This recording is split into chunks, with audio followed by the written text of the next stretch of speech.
Muy buenos días, estimado amigo, hermano, gracias por estar con nosotros una vez más en esta sección de la clase bíblica, la cual nos enfocaremos en un tema, más bien en una sección de la escritura muy importante.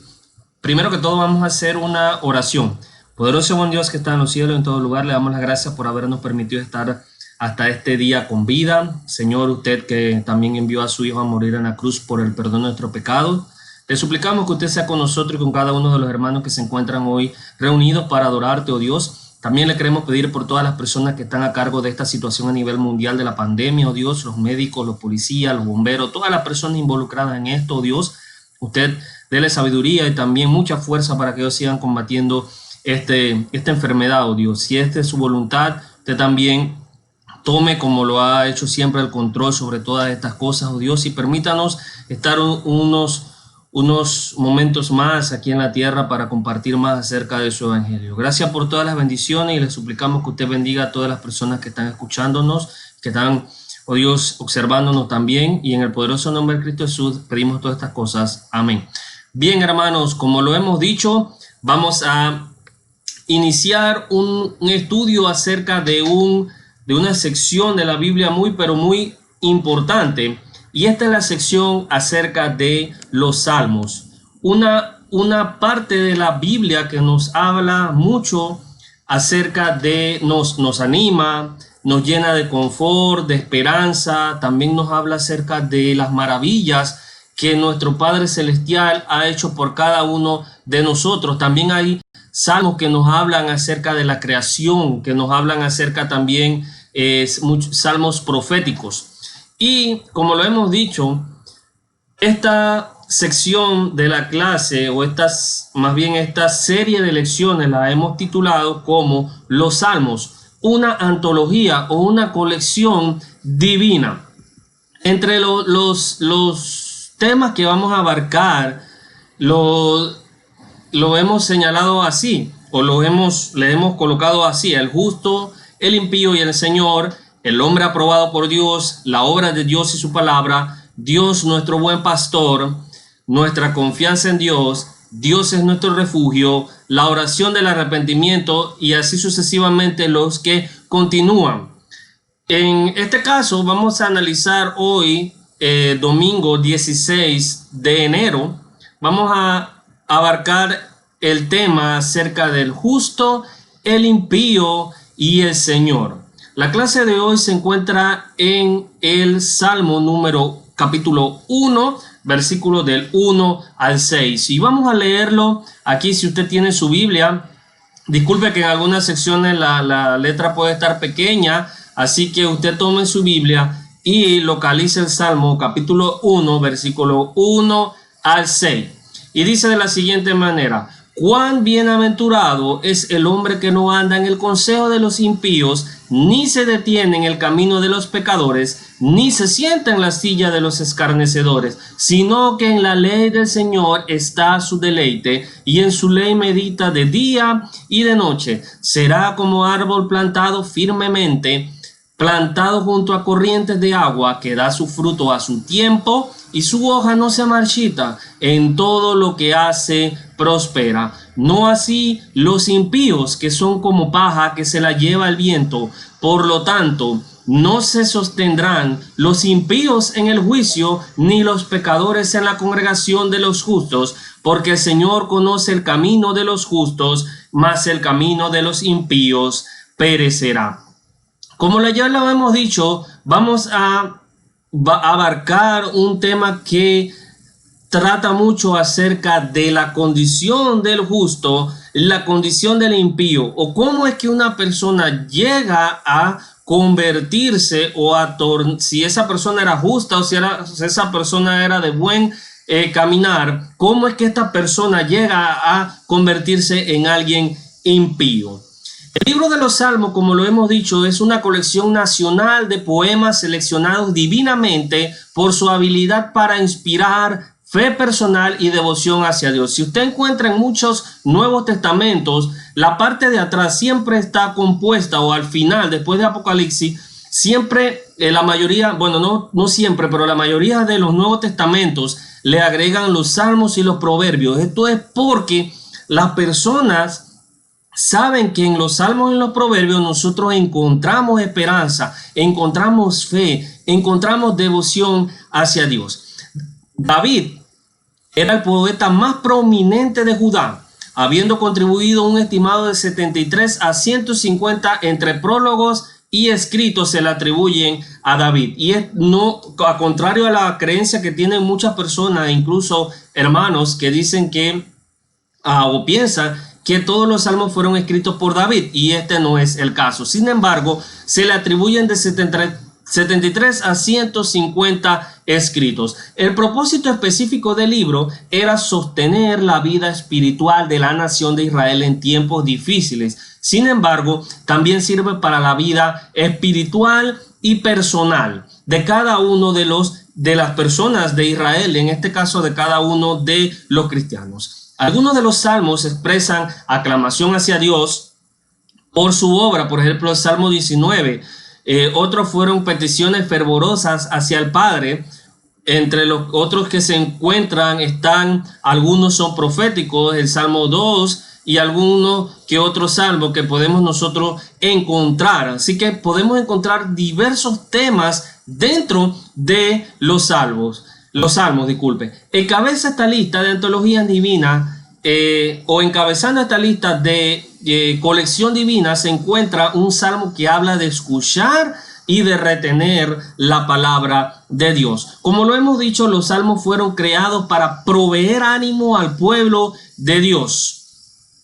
Dios estableció un pacto con el pueblo de Israel en el monte de Sinaí después de que escaparan de la cautividad de Egipto. Recuerda que ellos estuvieron cautivos en Egipto, entonces Dios realiza un pacto con ellos en el monte de Sinaí.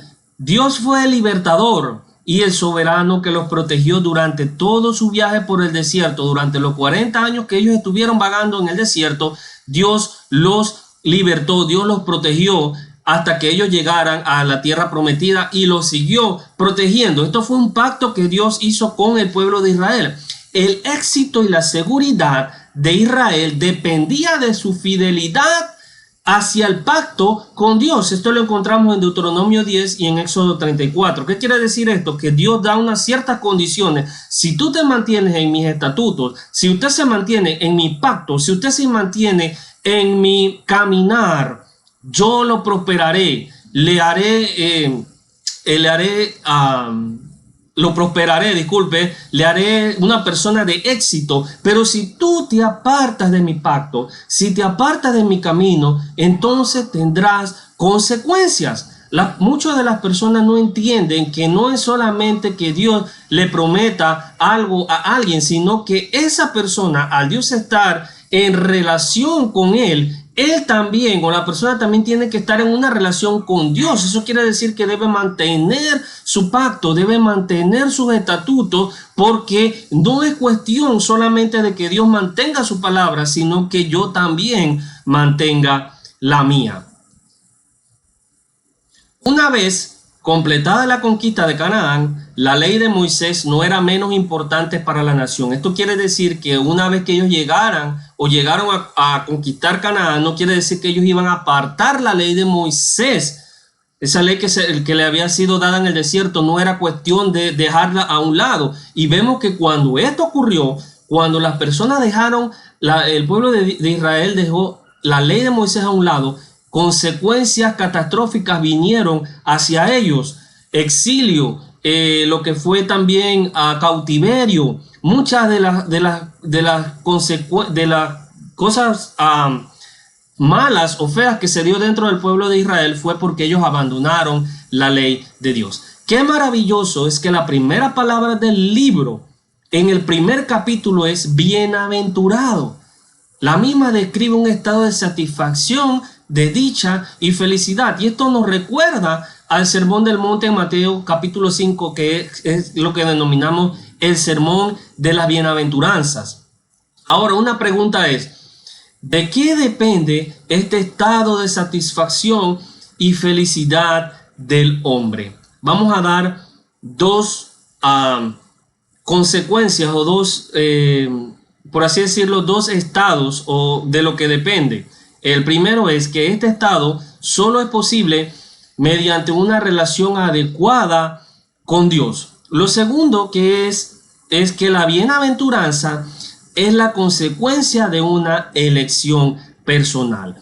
Esto de mi estado de la bienaventuranza depende tanto de Dios como de mi persona. La felicidad es una consecuencia natural de amar a Dios y guardar su ley. Entonces, lo que hemos dicho que la felicidad es una consecuencia natural de amar a Dios y también amar a su ley. Ahora vamos a iniciar con lo que dice el capítulo 1, versículo 1, que trata acerca de el impío.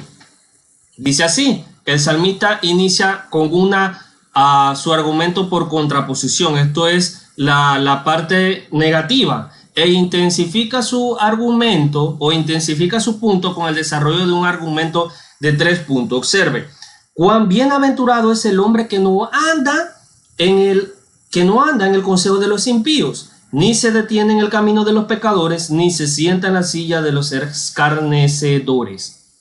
Vamos a analizar la actitud de una persona que es acompañada por alguien que es impío, o más bien las actitudes de la persona impía.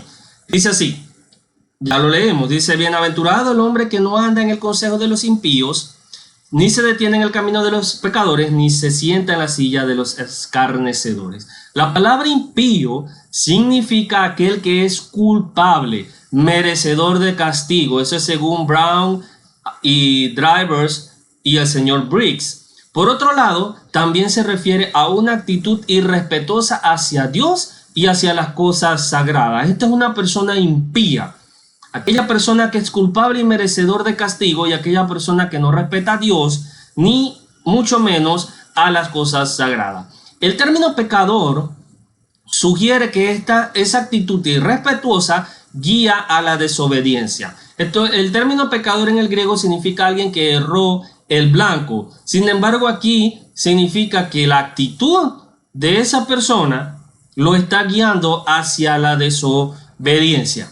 El término escarnecedor, que también se encuentra aquí en el versículo 1, significa alguien que se burla, mofa o trata a algo con desprecio. Entonces, impío, aquella persona que es culpable; pecador es que la actitud de alguien que es culpable lo guía a la desobediencia; y escarnecedor, alguien que se burla o mofa o trata con desprecio a algo o a alguien.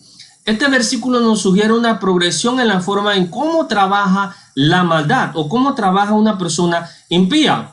Primero, recibe un consejo. Observe que dice ahí: el hombre que no anda en consejo de impíos. Primero se da un consejo, luego se detiene en su forma de vida. Aquella persona no solamente busca un consejo de la persona impía, sino que también toma la vida de esa persona impía como ejemplo y luego adopta ese estilo de vida. O sea que primero va el consejo, luego se detiene para admirar su forma de vida y por último adopta ese estilo de vida. El salmista también sugiere que una persona puede ser identificada por el tipo de compañías que está rodeado. Dice 1 Corintios capítulo 15 versículo 33: no erréis que las malas conversaciones corrompen las buenas costumbres. Esto quiere decir que de tanto frecuentar a alguien puede ocurrir que usted caiga en la forma de vida de esa persona. Ojo, no es que sea malo conversar o frecuentar individuos que no sean creyentes. Sin embargo, debemos poner en consideración el tiempo que compartimos con ellos. Ahora, una pregunta clave sería, porque usted me diría, bueno, el Señor Jesús compartió un momento con los pecadores, compartió un momento con los recaudadores de impuestos, con las prostitutas, con un sinnúmero de personas. Es cierto eso. Sin embargo, la pregunta que yo debo hacerme es, más bien las dos preguntas que yo me debo hacer es: ¿Es mi acercamiento identificado como una camaradería o por compasión? No sé si me estoy explicando. Esto quiere decir que debo yo analizar por qué Cristo se acercaba a estas personas. ¿Era porque a él le gustaba estar rodeado de ellos por camaradería, por amiguismo? No, era porque él tenía compasión de esas personas y necesitaba y deseaba y quería ayudarlos. Por eso él se acercaba a esas personas. Ahora, otra pregunta ¿es el acercamiento malicioso o para ayudar? O sea, ¿de qué forma yo me estoy acercando a estas personas? ¿Para adoptar su forma de vivir? ¿Para sentirme a gusto con ellos o para ayudarles? Son dos preguntas clave. Ahora vamos a analizar esta persona impía o esta progresión que se da en el capítulo 1. Primero es caminar, luego es detenerse y luego es sentarse. Primero, el individuo solo camina con el impío. Ahora usted preguntará, ¿qué daño podría atraer a mi vida una caminata con él? Antes de que el individuo se dé cuenta, ya se detuvo a conversar y a compartir mucho más tiempo con el impío. Ya no solo es caminar, ahora se detienen a conversar. Y finalmente nos sentimos tan confortables o nos sentimos tan bien que decidimos sentarnos en la misma silla del impío. Génesis capítulo 19, versículo 1 dice que Lot se encontraba sentado en la entrada de Sodoma y Gomorra. Ya Lot estaba adoptando esa forma de vida. Tal vez se sentaba ahí, bueno, era una costumbre que se tenía también porque tal vez ahí estaba el mercado, muchas costumbres, pero lo que yo estoy tratando de entender es que se sentía a gusto en ese lugar. Y ya sabe lo que le ocurrió a Sodoma y Gomorra. El proceso puede ser lento, pero el resultado siempre es el mismo. Seguir consejos me va a llevar a mí a detenerme y detenerme me va a llevar a mí a sentarme en la silla del escarnecedor. Algo de vital consideración sería no es con quién o cuánto tiempo uno invierta con alguien, sino la influencia que la misma persona tiene sobre nosotros. ¿Qué tan influente es cierta persona con la que yo comparto en mi vida? ¿Qué tanta influencia tiene esa persona sobre mi vida? Vamos a analizar y continuar analizando más bien lo que es el impío. La frase "el consejo del impío" habla acerca de la importancia que uno le puede dar a las palabras del injusto. Detenerse en el camino de los pecadores es prestar atención y dar valor a su consejo. Ahora, el consejo del impío habla que yo escucho la palabra de un injusto o la palabra de un impío. Sin embargo, cuando yo me detengo en el camino de los pecadores, no solamente oigo, sino que presto atención y determinación a cada uno de los consejos que me está dando. Le doy valor al consejo de el pecador. Sentarse en la silla de los escarnecedores significa total comunión con el impío y estar conforme con lo que hacen. Cuando usted invita a alguien, ¿verdad?, a su hogar, a cenar, a desayunar, a almorzar, usted está teniendo una comunión más íntima con esa persona. Diferente a que yo lo atienda desde la entrada de mi casa y le hable desde lejos. O solamente lo invite a tomar una taza de café en el portal o tenga una conversación informal con esa persona. Sin embargo, aquí sentarse en la silla de los escarnecedores es que yo tengo una comunión con ese tipo de personas.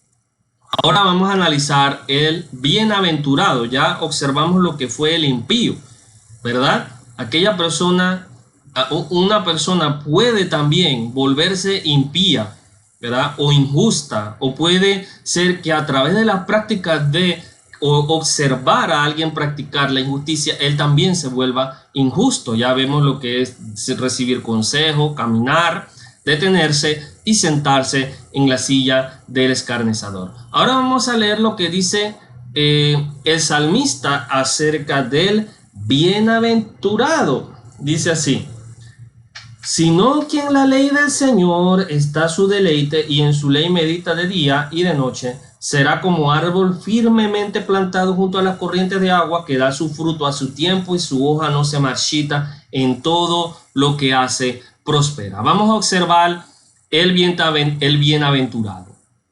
El hombre bienaventurado es aquel que es honesto consigo mismo. Él nunca dice, bueno, yo nunca caeré en esa actitud injusta, sino que esa persona es honesta consigo mismo acerca de su susceptibilidad hacia la tentación y la influencia del otro. Él sabe que otras personas pueden influenciar en su estilo de vida, y esa influencia puede llevarlo a él a caer. Esa es una persona que está, él es consciente de que él es susceptible.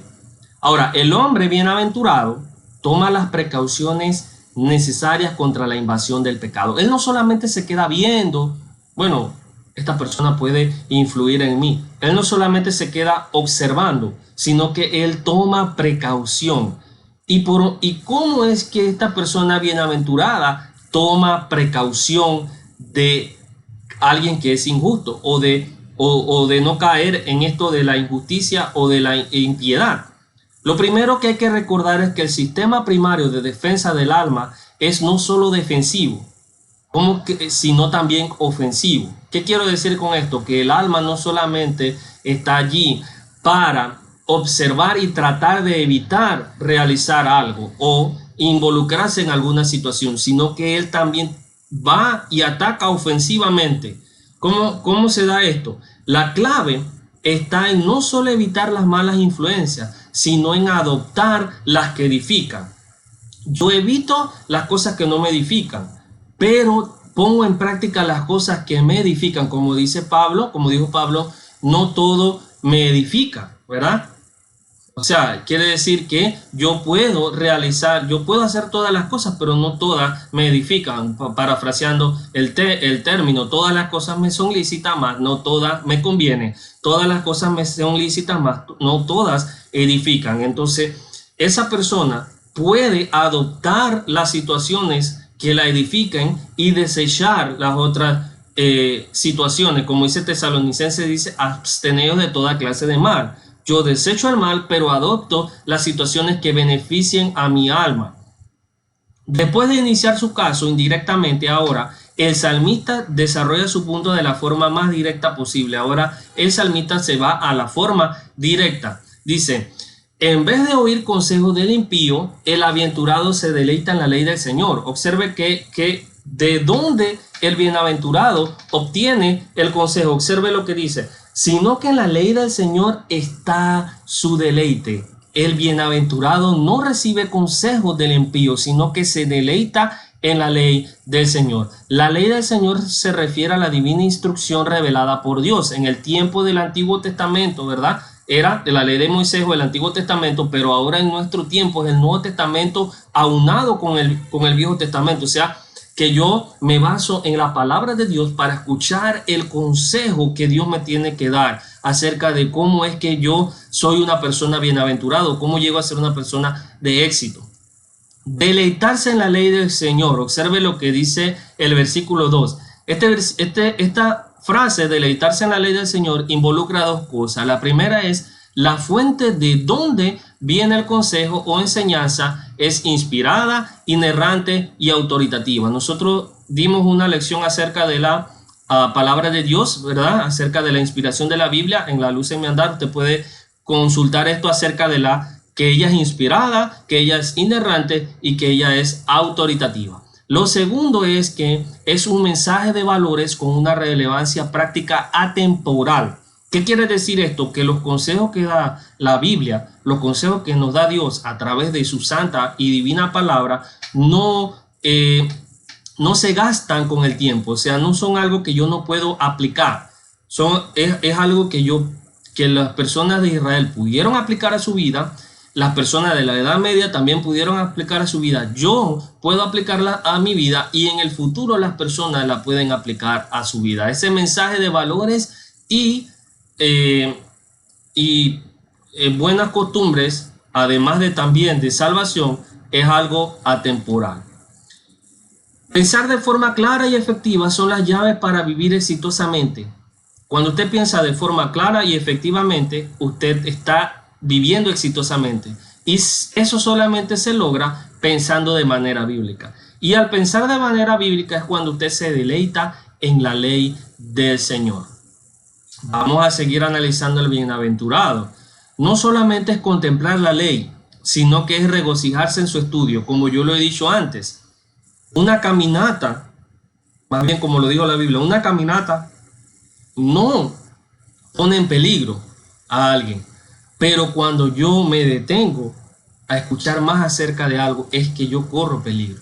No es solamente deleitarse o contemplar la ley del Señor, sino es regocijarse en su estudio. Muchas personas piensan que la Biblia es un libro hermoso y que tiene muchos consejos prácticos para mi vida, pero raramente esa persona, raramente estudiamos acerca de la palabra de Dios. Entonces, ¿cómo se queda esto? ¿Cómo se queda el sistema de defensa de mi alma? Está siendo atacado y no estoy reforzando las ofensivas para los que se basan en lo que es el fútbol, ¿verdad? No estoy reforzando mi ofensiva. Observe lo que dice 2 Timoteo capítulo 2, versículo 15. Dice, procura con diligencia presentarte a Dios aprobado como obrero que no tiene de qué avergonzarse, que maneja con precisión la palabra de verdad. Una persona que maneja con precisión la palabra de verdad no es aquella que solamente se queda contemplando o observando la Biblia. Para que un futbolista o cualquier deportista adquiera lo que denominamos habilidades, él tiene que practicar. No es solamente ver el balón, no es solamente ver cualquier tipo de herramienta que nos ayude en un deporte, sino es practicar con él. Lo mismo ocurre con la Biblia. El salmista no solo dice que se debe leer la ley del Señor, sino que debe meditarse en ella. Observe el versículo 2, dice, sino que el deleite está en la ley y en su ley medita de día y de noche. Observe, medita de día y de noche. Esa persona practica de día y de noche. Lee la Biblia, la medita y analiza de día y de noche. La bendición viene de meditar en ella y aplicarla a mi vida. Yo leo, medito, analizo y aplico lo que Dios me está diciendo a mi vida. La meditación puede ser comparada con la digestión. La palabra de Dios es al espíritu lo que la comida es al cuerpo. Mateo capítulo 4, versículo 3 al 4, ¿verdad? En la tentación de Jesús dice, escrito está y escrito está. Vamos a continuar con el bienaventurado. Fallar en la meditación es como bulimia espiritual. O sea, lo que estamos haciendo nosotros es desechando los alimentos que pueden ser beneficiosos para mi alma. La bulimia desecha los alimentos que son beneficiosos para el consumo o para el bienestar de los organismos, del cuerpo. Y la bulimia espiritual es aquel alimento, negarme del alimento que me puede ayudar a mí en mi desarrollo espiritual. Esto es negar el estudio, la meditación y la aplicación de la palabra de Dios a mi vida. Leer la palabra de Dios y no meditar en ella es como masticar y no tragar, o tragar y no digerir, ¿verdad? Nosotros no saltamos directamente de tomar un bocado y tragármelo, porque eso afecta a mi organismo, sino que yo lo mastico, por eso tengo dientes. Luego lo trago y luego lo digerimos. Lo mismo pasa con la palabra de Dios. No es solamente leerla y pasarla a la aplicación sin analizarla, sino que es leerla, meditar, analizar, ¿verdad? Analizar y meditar y luego aplicarla a mi vida. Los beneficios de la ley de Dios no se obtienen solo al leerla, sino al comprenderla y a someterse a ella. Yo no solamente voy a ser beneficiado como el pueblo de Israel pactó, como Dios pactó con el pueblo de Israel. No es solamente que tú vas a obtener beneficios de mí, que yo te voy a ayudar siempre, sino que tú tienes que cumplir ciertos requisitos, ¿verdad? Vas a mantenerte en mis estatutos, vas a aplicar tus estatutos a mi vida y yo te bendeciré. Si nosotros queremos obtener beneficio de Dios, debemos leer, meditar y aplicar la palabra de Dios a nuestra vida. No beneficios, disculpe, bendición de nuestro Dios. Debemos leer, meditar y aplicar la palabra de Dios a nuestra vida. La ley de Dios debe ser incorporada a nuestra vida y no solo acumulada como comida enlatada. Cuando usted va a muchos hogares, usted puede observar en las alacenas, en los estantes, en los gabinetes, que muchas personas tienen comidas enlatadas. Y ahora con esto de la pandemia del COVID, el consumo y la compra de comida enlatada se disparó, porque las personas se estaban preparando, lo que era así, preparándose por si algo malo ocurría. Entonces tenían suficiente comida que la fecha de caducidad era muy alta. Lo mismo ocurre con si tenemos una Biblia en casa. La ley de Dios debe ser incorporada en nuestra vida. No es solamente tenerla de adorno, abierta en un salmo o en un pasaje bíblico, sino que debe ser adoptada en nuestra vida. La comida enlatada a veces la tenemos, muchas veces compramos una comida enlatada, la almacenamos y la dejamos ahí, no la utilizamos nunca. La regalamos o la botamos porque llegó su fecha de caducidad. Lo bonito de la palabra de Dios es que ya no tiene fecha de caducidad. Bueno, hasta que el Señor venga, pero no tiene una fecha de caducidad. Usted y yo la podemos utilizar siempre, leerla y meditarla para aplicarla a nuestra vida.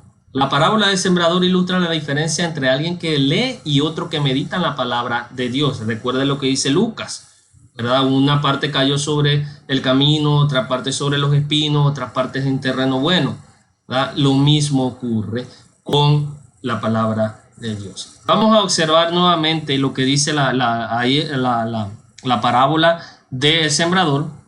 La palabra es esta, la semilla es la palabra de Dios. Y aquellos a lo largo del camino son los que han oído. Escuche cómo dice Lucas, cómo dice Jesús. Los que están cerca del camino son los que han oído, pero después viene el diablo y arrebata la palabra de sus corazones para que no crean y se salven. Observe que no es el Espíritu Santo, esto es otro tema, pero lo interesante es que el diablo arrebata la palabra de Dios. Eso es lo que hace que una persona se convierta. La palabra de Dios, dice, y la arrebata. Aquellos sobre la roca son los que cuando oyen, recibieron la palabra con gozo, dice, pero estos no tienen la raíz profunda. Creen por algún tiempo y en el momento de la tentación sucumben. Y dice, la semilla que cayó entre los espinos son aquellos que han oído, al continuar su camino son ahogados por las preocupaciones, la riqueza y los placeres de la vida y su fruto no madura. Pero la semilla, dice, en la tierra buena, estos son los que han oído, con corazón recto y bueno, la retienen, o sea, oyen, analizan la palabra de Dios y dan fruto. Dar fruto es aplicar la palabra de Dios a mi vida con su perseverancia. Lucas capítulo 8, versículo 9 al 15. Creo que no hay un mejor texto que pueda relacionar el Salmo capítulo 1, versículo 1 al 6 con Lucas capítulo, con el concepto de retener la palabra en mi vida, analizarla y aplicarla. Podemos utilizar Lucas capítulo 8, versículo 9, 15 como un comentario de Salmo capítulo 1, versículo 1 al 6. Ahora dice, otra parte del texto dice, el bienaventurado dice que será como árbol firmemente plantado junto a las corrientes de agua. Usted ve esos bosques que se encuentran, ¿verdad?, cerca de las corrientes de agua, esos bosques de galería. Esos bosques están realmente verdes, firmemente plantados porque están recibiendo los nutrientes del agua. El agua representa la palabra de Dios. Isaías capítulo 55, versículo 10. Corrientes se refieren a la abundancia de recursos para nuestro crecimiento espiritual. Cuando el cristiano bebe de la palabra inspirada de Dios, se convierte en una bendición para él mismo y para los otros. Dice el Señor Jesús, aquel que cree en mí, ¿verdad?, que cree en mi palabra, de su interior brotarán fuentes de agua viva. Juan capítulo 7, versículos 37 al 38, parafraseando el texto. Sigue diciendo el salmista que da su fruto a su tiempo y su hoja no se marchita. Cuán hermoso es comer una fruta madura, una fruta en su tiempo correcto. Es una perfecta ilustración para aquel que medita en la palabra de Dios. Aquel que medita en la palabra de Dios siempre come la fruta a su debido tiempo y su flor no se marchita, no se cae, no se seca. ¿Por qué? Porque esa agua que representa la palabra de Dios siempre está nutriéndolo. El que estudia la ley de Dios no se le marchitará ni una sola hoja, aunque el verano esté en su apogeo. ¿Y qué es el verano, hermano? Como dice Lucas, las preocupaciones de la vida, ¿verdad? Los quehaceres de la vida. Las situaciones difíciles en nuestra vida son el verano, cuando viene y arremete contra ese árbol, pero como sus raíces están firmemente plantadas cerca de las corrientes de agua, este árbol no cae, ni su hoja se seca. Así es el cristiano y así es aquella persona que medita la palabra de Dios. Pensar en forma bíblica no solo produce una vida exitosa, sino que también produce una vida balanceada. Lo mejor que hay para el organismo, hablando físicamente, es tener una dieta balanceada, comer de manera balanceada para que mi organismo tenga los mayores beneficios. Así es también el estudio espiritual. Siempre comer la palabra de Dios, analizarla y aplicarla en mi vida. Es lo que me va a llevar a mí a ser una persona bienaventurada. En todo lo que hace prospera, dice el versículo 3. Cuando una persona ama leer y meditar en la palabra de Dios, la conclusión es simple: será próspero, será exitoso. La prosperidad espiritual no es lo mismo que la material, por lo que las personas que se basan en estándares humanos no consideran que este tipo de persona sea exitosa o próspera. Para la vida actual, aquella persona próspera, disculpen, es aquella persona que tiene mucho dinero, poder adquisitivo, aquella persona que se la ve en la canales de televisión, aquella persona que tiene alta influencia. Es una persona exitosa, una persona próspera. Pero eso es lo contrario en la perspectiva espiritual. Es aquella persona que lee la palabra de Dios, la analiza y la aplica a su vida. Es una persona próspera. Toma tiempo entender de dónde viene y cómo es la verdadera prosperidad. Vamos a observar lo que dice Santiago capítulo 1, versículo 5. De dónde viene realmente la verdadera sabiduría. Dice capítulo 1, versículo 5. Pero si alguno de vosotros se ve falto de sabiduría, que la pida a Dios, el cual da a todos abundantemente, y se reproche y les será dada. Un cristiano perceptivo puede prosperar incluso en la persecución, pues él sabe que la prueba es para su perfeccionamiento. Y Salmo capítulo 1, versículo 2, Santiago capítulo 1, versículos 2 al 4 me dice que tened por sumo gozo, hermanos míos, el que os halléis en diversas pruebas, el verano, ¿verdad?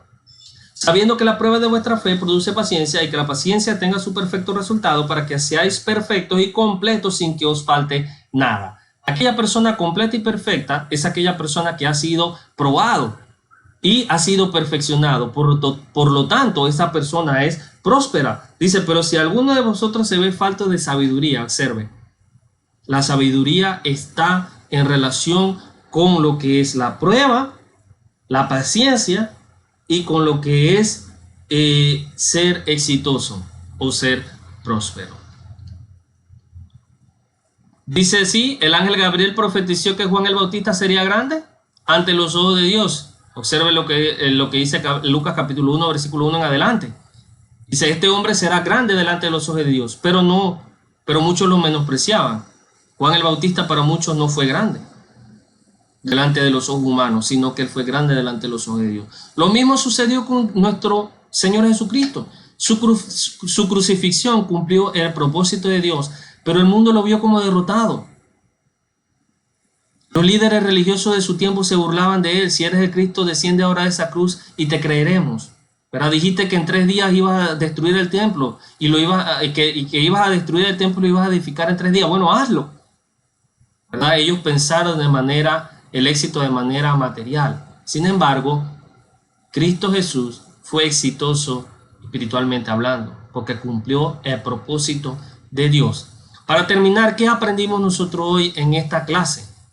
Lo primero, contrario a la bendición del hombre que medita en la palabra de Dios, el impío no prosperará. Aquella persona que practica la impiedad, la injusticia, es una persona que no va a prosperar. Aunque él sea una persona materialmente hablando próspera, pero eso no es lo que significa prosperidad ni éxito. La prosperidad y el éxito están firmemente relacionados con lo que es la prueba, la paciencia y salir victorioso de ellas. Entonces esa persona no es próspero.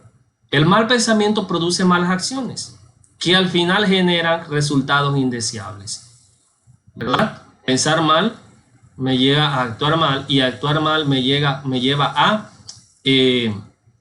tener una consecuencia o una mala consecuencia, como dice Santiago nuevamente, capítulo 1, dice no erréis, ¿verdad? Dios no tienta a nadie ni puede ser tentado, dice así. Lo que dice sí aquí, el versículo 14, sino que cada uno es tentado cuando es llevado y seducido por su propia pasión. Después, cuando la pasión ha concebido, da luz al pecado, y cuando el pecado es consumado, engendra la muerte. Primero es la pasión, luego el pecado y luego la muerte. Acá el mal pensamiento, la acción y luego los resultados indeseables y por última consecuencia la muerte. El impío es como la paja que se la lleva cualquier viento contrario al árbol bien plantado, que es aquel que estudia y se deleita en la palabra de Dios. Observe lo último, dice, no así los impíos, que son como las pajas que se la lleva el viento, el versículo 4 para terminar. Por lo tanto, no se sostendrán los impíos en el juicio, ni los pecadores en la congregación de los justos. Cuando usted ve una paja que se sostiene, a diferencia de un árbol frente a un viento huracanado, un árbol bien plantado y bien cimentado se mantiene frente a las arremetidas del viento, contrario a la paja. ¿Para qué sirve la paja? La paja es meramente combustible para el fuego. Así será el fin para el escarnecedor, será consumido por la ira de Dios. El escarnecedor es una paja que sirve para alimentar la ira de Dios. Dice así, porque el Señor conoce el camino de los justos, mas el camino de los impíos perecerá. No existe un lugar reservado para el pecador en la presencia de Dios. No existe un lugar reservado para el pecador en la presencia de Dios. Porque el Señor conoce el camino de los injustos, mas el camino de los impíos perecerá. Dios nos limpia con la sangre de su Hijo cuando nos arrepentimos. Efesios capítulo 1, versículo 7. Contrario al injusto, el cual perecerá. Mateo 7, 13. Una pregunta es, ¿qué autoridad guiará nuestra vida? ¿Qué autoridad guiará nuestra vida? ¿El consejo de los impíos o el consejo de Dios? ¿Adoptar el comportamiento de los impíos, la vida del impío, o adoptar la palabra de Dios a mi vida y aplicarla a mi vida? ¿Qué guiará mi vida? Bienaventurado el hombre que confía en Cristo y en su palabra. Gracias nuevamente, hermanos, por escucharnos en esta clase, en esta primera clase de la sección que hemos titulado Los Salmos, una antología divina, y esta clase acerca del justo, el impío y el Señor. Que Dios le bendiga en este inicio de semana e igualmente acompáñenos a las 10:30 o a las 10:30 con el servicio de adoración. Que Dios lo bendiga y nos vemos en la próxima clase. Este es el día de encontrar la paz, no tardes más, ven al Salvador. Este es el día de encontrar la paz.